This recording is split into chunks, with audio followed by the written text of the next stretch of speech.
Je voudrais lire le psaume 125e, un psaume qui s'est imposé dans mon cœur, et je prie qu'il accompagne son excellence durant ce quinquennat. Ceux qui se confient en l'Éternel sont comme la montagne de Sion.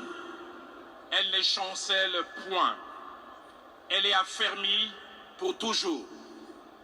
Des montagnes entourent Jérusalem. Ainsi l'Éternel entoure son peuple dès maintenant et à jamais.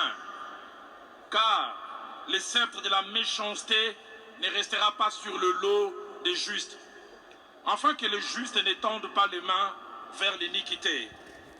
Éternel, répands tes bienfaits sur les bons et sur ceux dont le cœur est droit. Mais ceux qui s'engagent dans des voies détournées, que l'Éternel les détruise avec ceux qui font le mal, que la paix soit sur Israël. J'aimerais prier. Seigneur notre Dieu, nous venons en ce jour devant toi et nous prions dans ces quatre directions. La première, te dire merci pour ces beaux, merveilleux, atypiques, spécial pays que tu nous as donné. Pays que plusieurs nous envient, mais que tu as décidé dans ta préscience de nous donner. Pourquoi? Nous ne savons pas, et même nous ne voulons pas savoir.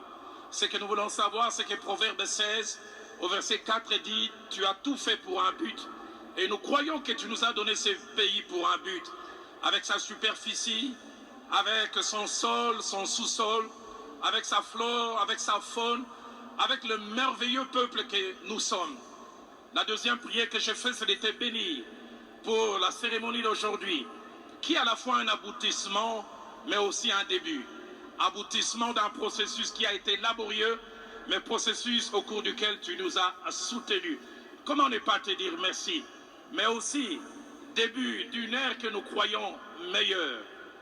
Il y a 64 ans, nos pères ont chanté cet hymne national dont une portion est presque comme à la fois une prophétie, mais aussi un souhait venant du cœur. Ils ont dit, nous bâtirons un pays plus beau qu'avant. Papa, permets que ce quinquennat puisse faire passer cette parole d'un vœu pieux, d'un souhait en une réalité, et que le Congo devienne réellement plus beau qu'avant. Notre troisième prière, nous te recommandons celui que tu as choisi, les premiers d'entre nous. Donne-lui la bonne santé et la force, car dans la mesure où il sera en bonne santé qu'il pourra nous servir et servir cette nation. Nous te prions de les remplir d'intelligence, de sagesse, la sagesse que tu as donnée à Salomon.